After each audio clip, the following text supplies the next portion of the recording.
தன்னுடைய நேர்காணல் செய்த மூட்டம் சொன்னது, இந்த வீடியோ நல்லா ஓடினா நீ ஒரு ஐஃபோன் ஒன்று வேண்டும் உனக்குன்னு சொல்ல உண்மையாக சொன்ன வேறு எனக்கு அதில் நிறைய ஆக்களுக்கு பிடிச்ச விஷயம் வந்து அவரோட வெளிப்படைத்தன்மை ஆகுண்டா எல்லாம் கொஞ்சம் ஓவராண்டான்னு வெளிப்படையாக கதைக்கிறார். யாருமே தன்னை உரிமை கொண்டாட விட மாட்டார். அது எவ்வளோதான் நெருங்கி பழகினாலும்.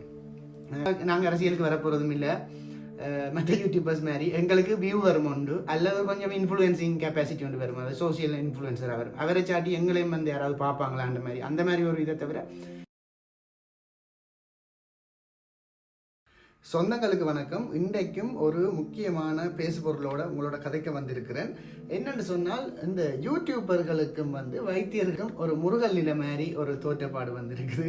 அதாவது அவரை பற்றி எங்கடப்படியல் சொல்கிறாங்களோ ஒரு கருத்துக்கள், சில பேர் வந்து ஆதரவான நிலையை பண்ணினோம். அதே நேரம் வைத்தியரும் வந்து சில கருத்துக்களை சொல்கிறார். இதுன்ற உண்மை சரி பிள்ளைகள் என்னன்றதுக்கு அப்பால வந்து உண்மையாக இப்போ வைத்தியர் ராமநாதன் அர்ச்சுனா அவர்கள்ட தற்போதைய நிலை எப்படி இருக்குது, மக்கள் ஆதரவு எப்படி இருக்குது, அல்லது அவர் தன்னை மாற்றிக்கொள்ள வேண்டிய சில விஷயங்கள் இருக்குதா என்றதை ஒரு ஆராயிரம் ஒரு காணொலியாகத்தான் இந்த காணொலி இருக்குது.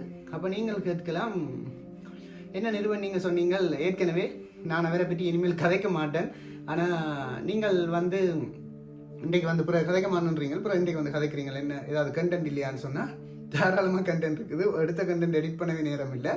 என்ன பிரச்சனை என்றால், ஏற்கனவே சேனல் ரன்னிங்கை ஓடிட்டு தான் இருக்குது. யூடியூபர்களால் வைத்தியருக்கு லாபம் இருந்ததா இல்லையான்றதுக்கு அப்பால் வைத்தியர்களால் யூடியூபர்கள் பயனடைந்தார்களான்னு சொன்னால் நிச்சயமாக பயனடைஞ்சார்கள்.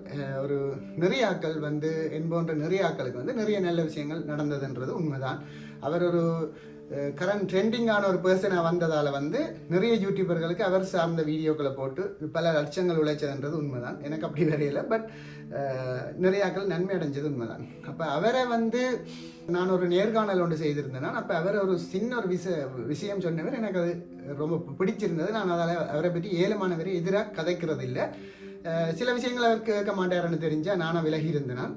ரெண்டாலும் கடைசியாக அந்த மனம் கேட்காதானே, இன்றைக்கு அவருடைய அந்த பரீட்சை பருவர்கள் வந்து வெளியிட்டு அவர் அழுது அந்த காணொலிகள் எல்லாம் வெளியாக இருக்குது. ஸோ என்னதான் இருந்தாலும் மனம் கேட்கல, சில விஷயங்களை சொல்லணும் போல இருக்குது. அப்போ அந்த அவர் தன்னுடைய நேர்காணல் செய்த மூட்டம் சொன்னது, இந்த வீடியோ நல்லா ஓடினா நீ ஒரு ஐஃபோன் ஒன்று வேண்டும் உனக்குன்னு சொல்ல உண்மையாக சொன்ன வேறு எனக்கு அதில். அப்போ தான் சந்திக்கிறார். அப்போ அவர் சொல்கிறார், நீ அடுத்த கட்டத்துக்கு அப்டேட் பண்ணு, நானே 3 சாம்சங் தான் வச்சுக்கேன், நீ ஒரு ஐஃபோன் ஒன்று வேணுண்டு சொன்னவர் உண்மையாக. இது வரைக்கும் அவராக எதுவும் சொன்னதில்லை. சில பேர் சில அர்த்தங்களை நாங்கள் அவருக்கு சில விடயங்களை சொல்ல வலிக்கிற அதை மாறி புரிய வச்ச தன்மைகள் இருக்குது. நான் அதால் வந்து அதில் இருந்து விலகினான். இப்போ வைத்தியர் ராமநாதன் அர்ச்சுனா மக்கள் செல்வாக்கோட இருக்கிறாரா, அவர்கள் இருக்கிற பாசிட்டிவான விஷயங்கள் என்னென்ன, அவர் மாற்றிக்கொள்ள வேண்டிய விடயங்கள் என்னென்ன, இந்த விடயங்களை தான் இந்த காணொலியாக இருக்கிறது. ஒரு சுவாரஸ்யமான காணொலியாக இருக்க போது உங்களுக்கு வந்து நிறைய ஆக்களுக்கு இப்போ இந்த மாதிரி போய்கொண்டிருக்கிற ஒரு கரண்ட் அப்டேட் வந்து நிறைய யூடியூபர்ஸ் வெளியிடல. ஸோ நான் இதை சொல்லணும்னு நினைச்சேன். சரி, அப்படியே கொஞ்சம் காசு அது வந்ததானே எங்களுக்கு. அவரும் தன்னை மாற்றிக்கொள்ள வேண்டிய தேவை நிறையவே இருக்கிறதால கடைசியாக இதை அவர் என்ன மாதிரி நீங்கள் அவருக்கு ஃபீட் பண்ணுறீங்களோ எனக்கு தெரியாது, ஒரு நல்ல விஷயங்களை சொல்ல வேணும்னு நினைச்சேன் நான். இந்த காணொலி நிச்சயமாக உங்களுக்கு பிடிக்கிற காணொலியாக இருக்கிற போது வாங்கோ காணொலிக்குள்ளே போகலாம். தமிழா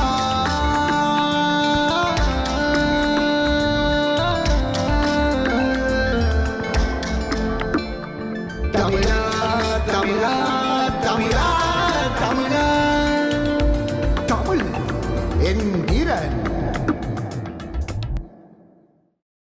இந்த காணொலியில் நிச்சயமாக வைத்தியர் ராமநாதன் அர்ச்சுனா அவர்களே 93K ஃபாலோவர்ஸ், அதில் கூட வெளிநாட்டாக்கள், ஏன் மக்களால் இவ்வளோ தூரம் கொண்டாடப்படுற அவரில் இருக்கிற பாசிட்டிவிட்டி என்னென்னன்றதை நிச்சயமாக பட்டியலிட வேண்டும். ஒரு மனுஷரில் இருக்கிற பாசிட்டிவான விஷயங்களை முதல் சொல்ல வேணும்.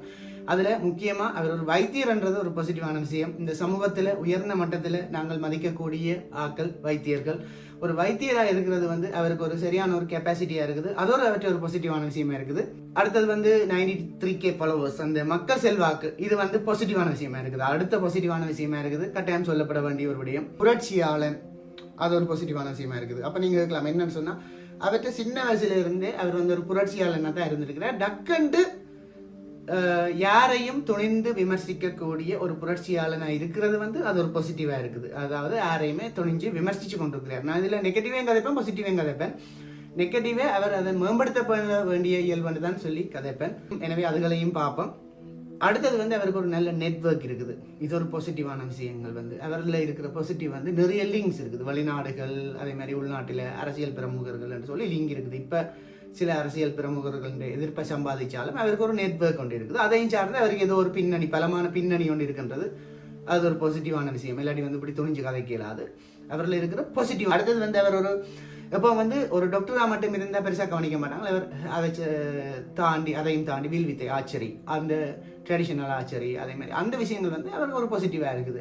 அவரில் இருக்கிற பாசிட்டிவ். அதை விட முக்கியமான பாசிட்டிவ் வந்து அவர் ஒரு அழகான ஒரு ஆள், அவர் ஒரு வடிவான ஆள், நல்லா ட்ரெஸ் பண்ணுவார். ஸோ இதுகள் வந்து அவரில் ஒரு பாசிட்டிவாக இருக்குது. அடுத்தது வந்து பல்வேறு தரப்பட்ட படிப்புகளை படிச்சிருக்கிறார், நிறைய படிப்புகளை படிச்சிருக்கிறார். ஸோ அவரில் எல்லாருமே பார்க்கணும், அது ஒரு பாசிட்டிவ். எல்லாத்தையும் விட மக்கள் இன்றைக்கு கொண்டாடுற பாசிட்டிவ் வந்து டிரான்ஸ்பரன்சி. நான் அந்த இன்டர்வியூலையும் கேட்டிருப்பேன்.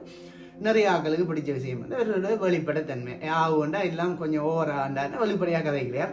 நிறைய விஷயங்கள் கதைக்கிறார். சிலது வந்து ஒரு சின்ன பிள்ளைத்தனமாக கதைக்கிறார். அதாவது சின்ன பிள்ளைத்தனமான்னு சொல்கிறது வந்து ஒரு சின்ன பையனா ஒரு அக்கா தம்பி அந்த மாதிரி ஒரு கொஞ்சம் வெளிப்படையாக அந்த நிறைய விஷயங்களை கதைச்சு கொண்டிருக்கிறார். மொழிக்குள்ள நான் என்ன சொல்கிறேன்னு சொல்லி வெளிப்படையாக நிறைய விஷயங்களை கதைக்கிறது வந்து ஒரு பெரிய பாசிட்டிவாக இருக்குது. ஓகே, இப்படி கொண்டாடப்படக்கூடிய ஒரு வைத்தியர் நிறைய பேர் அவரை இன்றைக்கும் 29,000-30,000 பேர் பாக்கினம் மற்ற விஷயங்களை பாக்கினம் என்றாலும் எங்கள் தமிழாக்கள் வந்து ஒரு ஆளை கொஞ்ச நாளைக்கு கொண்டாடுவாங்க, பிறகு பேசாம விட்டுருவாங்க. பிறகு ஏதாவது புதுசாக ஏதாவது பீக் காட்டினா திருப்ப கொண்டாடுவாங்க. அது நார்மல். இது யாருக்குமே பொருந்தும். இது எந்த பெரிய பிரமுகருக்கும் பொருந்தும். ஸோ அவருக்கும் அது பொருந்தும். வைத்தியர் ஏன் என்ன விடயங்களில் தன்னை மாற்றிக்கொள்ள வேணும்ன்றது நிச்சயமான ஒரு பேசு பொருளாக இருக்குது. இதை கட்டாயம் சொல்ல வேணும். நீங்கள் என்ன மாதிரி விளங்கினாலும் பரவாயில்லை. நிறைய யூடியூபர்ஸ் வந்து அவரால் நன்மை அடைஞ்சிருக்கிறோம். அதே நேரம் அவருக்கு இவ்வளவு ஒரு பாசிட்டிவிட்டியை ஸ்ப்ரெட் பண்ணது நிச்சயமாக யூடியூபர்ஸ். அதில் சில பேர் வந்து விமர்சனத்துக்கு உள்ளாக இருக்கணும் தான் யூடியூபர்ஸும் அவரும். என்னென்னா உண்மையாக நான் அறிஞ்சு அவர் சில இதுகளை ஃப்ளோவில் கதை கேட்க கொஞ்சம் தனக்கு உதவிய யூடியூபர்ஸ்களை ஒரு 1-2 இடத்த மாறியோ தெரிஞ்சோ தெரியாமல் விட்டு கொடுத்து கதைச்சதால் அவர் ஏற்கனவே சொன்ன மாதிரி அவரே ஒரு கண்டென்டாக்க வலிக்கிட்டோன்னே அவர் வந்து பொதுவாக அவரில் ஒரு அலர்ட்னஸ் இருக்குது. என்னென்னா நான் அதை பாசிட்டிவாக தான் பார்க்குறேன். யாருமே தன்னை உரிமை கொண்டாட விட மாட்டார். அது எவ்வளோதான் நெருங்கி பழகினாலும். நான் கணக்காக்களை விமர்சித்ததை நான் பார்த்தேன். நான் ஒரு அண்ணாண்ட ஒரு இன்ஃப்ளூயன்ஸில் தான் அவரை இன்டர்வியூ பண்ணி நான் அவருக்குரிய நேரம் வந்து பிஸி ஷெடியூலாக இருந்ததால் அந்த அண்ணா சில தவறுகள் விடையக்க கூட அவரையும் பகிரங்கமாக விமர்சிக்கிறார். ஆனால் அவர் 2 பேரும் அப்படி க்ளோஸ் ரிலேஷனாக இருந்தது. அதாவது அவர் தன்னை வட்டத்துக்கு யாரையும் எடுக்கல. அந்த பேட்டியிலேன்னு சொல்லியிருக்கிறார், எனக்குன்னு பேச்சாளராக யாருமே இல்லை. மயூரன் சிவானா அந்த நான் ஏற்கனவே என்ன ஒரு இன்டர்வியூவில் சொல்லியிருப்பேன், ஐலண்ட் ஃபர்ஸ்ட் மயூரன் அவரை தவிர தான் ஒரு நம்பரே இல்லைன்ற மாதிரி சொல்லிக்கார். இது வந்து ஒரு சேஃப் ஜோனாகவும் கருதலாம். அவரை நிறைய பேர் பயன்படுத்த வழிகிட்டதா சொல்றார். அதால் வந்து யாரையும் கிட்ட எடுக்கிறதா ஆள் இல்லை. மேபி அவர் வளர்ந்த விதமாக இருக்கலாம். அவர் 7 படிக்க அவருடைய தாய் தந்தையர் இழந்துட்டார். பிறகு 7க்கு பிறகு யூனிக்கு போய்க்க அதுக்கு பிறகு வாழ்க்கையில் நடந்த விஷயங்கள் பர்சனல் லைஃப்பில் நான் இங்கே கதைக்கூடாது. பெருசாக யாரையுமே நம்புறதுக்கு தயாராக இல்லை. அது ஒரு பாசிட்டிவாகவும் இருக்குது. அது ஒரு மாற்றப்பட வேண்டிய விடயம் ஒன்றும் கதைக்கக்கூடியதாக இருக்குது. அதாவது அவருக்கு ஒரு 10 ஸ்டெப் அங்கால இவன் என்ன மூவ் எடுக்கிறான்னு சொல்லி யோசிப்போம். நாங்கள் எடுக்கிறவங்களா நாங்கள் அரசியலுக்கு வரப்போகிறதும் இல்லை. மற்ற யூடியூபர்ஸ் மாதிரி எங்களுக்கு வியூ வரும் உண்டு, அல்லது கொஞ்சம் இன்ஃப்ளூயன்சிங் கெப்பாசிட்டி ஒன்று வரும். அது சோசியல் இன்ஃப்ளூயன்சர் அவரை சாட்டி எங்களையும் வந்து யாராவது பார்ப்பாங்களா அந்த மாதிரி ஒரு இதை தவிர நாங்கள் அதை எடுக்கிறதில்லை. அவர் அதையும் கடந்து கொஞ்சம் அட்வான்ஸ் அங்கால யோசிச்சு இவன் ஏதாவது இதை வச்சு கவுக்க போகிறான்னு யோசிக்கிறது வந்து ஒரு பாசிட்டிவாகவும் இருக்குது, அதுவே ஒரு நெகட்டிவாகவும் இருக்குது. அவர் வந்து தன்னை மாற்றிக்கொள்ள வேண்டிய மிகவும் முக்கியமான இயல்பாக இருக்கிறது என்னன்னு சொன்னால் மற்றவையை வந்து செட்டியாக சாடமாடையாக விமர்சிக்கிறார். இது வந்து நிறைய பிரச்சனை இருக்குது. என்னதான் இருந்தாலும் கொஞ்சம் கதையை குறைச்சி நினைக்கிறேன். அவர் வீட்டை கடைசி பிள்ளையாக இருக்கிறதாலையோ தெரியலை, அவர் அதை மாற்றுவார்ன்னு பார்த்தா இந்த வரைக்கும் அதை தொடர்ந்து கொண்டு தான் இருக்குது. இது என்னாலும் தூக்கி எறிஞ்சு சட்டை புட்டன்னு கதைச்சு கொண்டே இருக்கிறார், பேசி தள்ளுறார். நான் நினைக்கிறேன் அது என்னன்னு தெரியல. அவர் நல்லா பேசுகிறார். அதை கொஞ்சம் விமர்சிக்கிறத குறைச்சா அவருக்குரிய ஆதரவு வந்து இருக்குமென்றது கரண்ட் அப்டேட்டாக இருக்குது. இப்போ வந்து அப்டேட்டாக இருக்குது. இது ஏற்கனவே கேட்ட மாதிரி நல்லவராக கெட்டவரான மாதிரி இது வந்து அவரில் இருக்கிற நல்ல விஷயங்கள் என்ன, அவரில் இருக்கிற விஷயங்களில் மாற்றிக்கொள்ளப்பட வேண்டிய விடயங்கள் என்னன்றதை பற்றி தான் நான் ஆராய்ச்சி கொண்டிருக்கிறேன். அடுத்தது வந்து நிறைய பிரபலங்களை விமர்சிச்சுக்கார். நிறைய ஆக்கள் பெரிய இடத்துல இருந்தாக்கள் சமூகத்தில், உதாரணமாக சத்தியமுத்தையா அவர் இவற்றை ட்ரெக்கில் வந்தாலும் பெருசாக வந்த மாதிரி இல்லை. அவற்றை ரெக்கார்டிங்களை பார்க்க கேதீஸ்வரன் ஐயா, எங்களுடைய RDHS, பிகே ஐபிசி என்ன பிகே ஐபிசி அவையெல்லாம் சாடமாலையாக விமர்சிக்கார். அரசியல் பிரமுகர்கள் நிறைய பேர், அமைச்சர் டக்ளஸ் தேவானந்தா, பாராளுமன்ற உறுப்பினர் சாணக்கியன் ஐயா, சுமந்திரன் ஐயா, அதே மாதிரி நிறையாக்கள் சீர்தாதன் ஐயா எல்லாரையும் விமர்சிச்சுக்கார். அதை தவிர மக்கள் பிரதிநிதிகள் நிறைய பேர், சுவாசன் அப்படி நிறைய பேர் விமர்சிச்சுக்கார். அது ரெண்டு விதமாக பார்க்குறேன்னா, ஓகே சிஸ்டம் சேஞ்ச் என்ற ஒன்றுக்கு அப்பால் அவை இதை பற்றி எதுவும் கதைக்கல.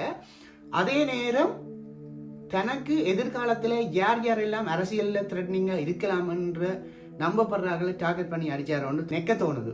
ஏன்னு சொன்னால் நிறைய ஆக்களை அரசியலுக்கு வர சொல்லி பொதுமக்கள் அவர்களுடைய ஆதரவாளர்கள் சொன்னதாக தகவல் இருக்குது. சில பேர் அரசியலுக்குரிய முன்னேற்றங்களை செய்து கொண்டு கேட்க ஆரம்பத்திலேயே எதிர்காலத்திலே அரசியலுக்கு வரலாம் என்று டார்கெட் பண்ணி அடித்த மாதிரி எல்லாம் விமர்சனங்கள் போகுது. இது வந்து நானா சொல்லல, சமூகத்தில் 4 பேரோட கதை கேட்க 4 பேர் கதைக்கிற விஷயங்கள். ஸோ அவர்களை நீங்கள் விமர்சிச்சிருக்கிறீங்க. ஸோ அந்த விமர்சனங்களை தவிர்த்திருக்கலாம், அல்லது எதிர்காலத்தில் அவர்களோட நட்புறவுன்றதுல இன்னும் ஆதரவு இருக்கும் என்றுதான் அண்மைய நிலைப்பாடாக இருக்குது. இது வந்து நான் அவரை கேவலமாக விமர்சிக்கிறதோ அல்லது ஆதரவாக தெரிவிக்கிறதோ இல்லை, கரண்ட் அப்டேட். ஆஸ் அ ஜேர்னலிஸ்டாக சமூகத்தில் என்னென்ன விடயங்கள் நடந்து கொண்டு இருக்கின்றது சொல்ல வேண்டிய கட்டாயம் இதுதான் கரண்ட் அப்டேட்டாக இருக்குது. அதை விட முக்கியமாக அவருக்கு ஒரு பிரச்சனை இருக்குது.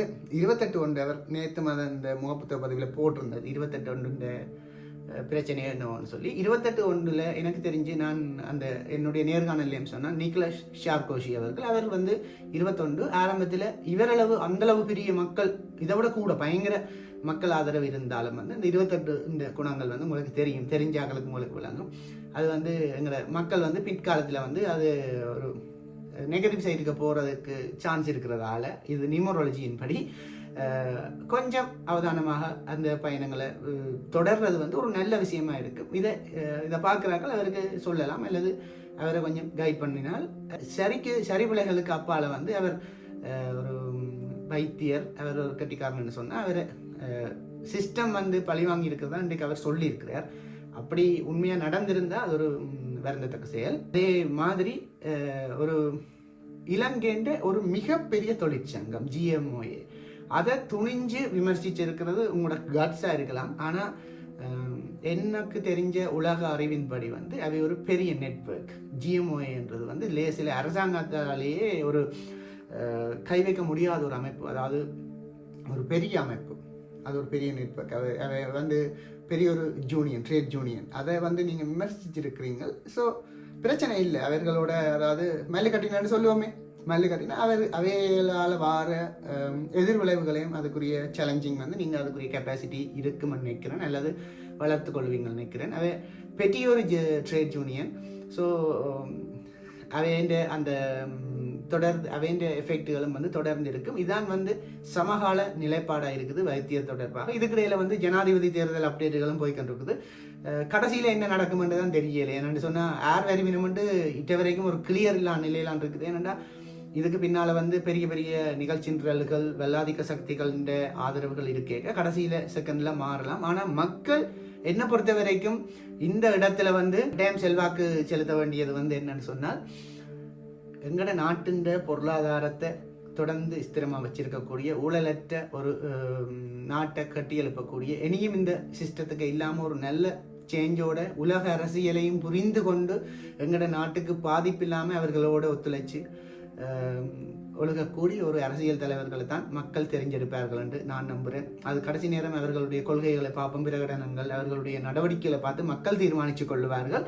அதே நேரம் வைத்தியர்கள் என்றது மிகவும் மிகவும் கடவுளுக்கு இணையாக போட்டக்கூடிய ஒரு தொழில்துறையினர். அவர்களுடைய அந்த பேருக்கும் வந்து பங்கம் ஏற்படாமல் குறித்த வைத்தியரும் எதிர்த்தரப்பில் இருக்கிற அவர்களுடைய தொழில் சங்கத்தினரும் இணைந்து ஒரு சுமூகமான நடவடிக்கைக்கு வந்து எங்களுடைய நாட்டின் சுகாதாரத்துறை வந்து இன்னும் மேலும் நல்ல நிலைக்கு வர வேணும் என்றதும், ஏழை எளிய சாமானிய மக்களுக்கு நல்ல வைத்தியம் கிடைக்க வேணும் என்றதும், திருப்பவும் எங்களுடைய மக்கள் வந்து வைத்தியசாலைகளுக்கு போயிட்டு நல்ல சேவையை பெற்றுக்கொண்டு வீடு திரும்ப வேணும் என்றது என் போன்ற ஊடகத்துறையில் இருக்கிறார்கள் விருப்பமாக இருக்குது. வைத்தியர் ஆதரவு அல்லது அவர்களுடைய கரண்ட் சிச்சுவேஷன் என்னன்றது தான் இந்த காணொலியில் சொல்லியிருப்பேன். இது தொடர்பான உங்களோட கருத்தையும் கீழே பதிவிடுங்கோ. இப்படியே விட்டுட்டு ஒரு ஆளை சப்போர்ட்டாக கதை கேட்க தொடர்ந்து சப்போர்ட்டாக கதைக்கிறது, ஒரு ஆள் விழுந்து போய் அப்படியே கைவிடுறது ஆஸ் அ ஜேர்னலிஸ்ட்டுக்கு கூடாது. ஓகே, அவர் சில விஷயங்களை கதைச்சிருக்கிறார், இப்போ அவர் இப்படி போகிறார், அவர் கொஞ்சம் இப்படி திரும்பலாம் தன்னுடைய பாதையை, அல்லது திருப்பவும் எங்களுக்கு ஒரு வைத்தியராக வந்து நாட்டுக்கு சேவையாற்றலாம் என்று சொல்றதுதான் மக்களுடைய விருப்பமாக இருக்குது. அல்லது ஒரு அரசியலுக்கு போனால் அவர்களுடைய அரசியல் கொள்கையை வெளியிட்டு தன் சார்ந்த கட்சி சார்ந்த பிரதிநிதிகளை வெளியிட்டு ஒரு டிரான்ஸ்பரன்சியா இருந்தால் இன்னும் ஆதரவாக இருக்கும் என்றுதான் என்னுடைய கருத்தா இருக்குது. எனவே தெரிவிக்கிறது நாங்கள், தீர்மானிக்கிறது உண்மையா நீங்கள் தான். நல்ல கருத்துக்களை பதிவிடுங்கோ. காணொலியை லைக் செய்யுங்க, கட்டாயமாக லைக் செய்ய மற்றவைக்கு சஜஸ்ட் ஆகிறது கூடவா இருக்கும். உங்களுடைய ஆக்கபூர்வமான கருத்துக்களை கீழே பதிவிடுங்க. மக்கள் நல்ல நிலையில இருந்து நல்லதொரு அரசியல் தலைவர் வர வேணும் நாட்டில் என்றது எங்களுடைய விருப்பமாக இருக்குது. மீண்டும் இன்னொரு காணொலியில் சந்திப்போம். நன்றி, வணக்கம்.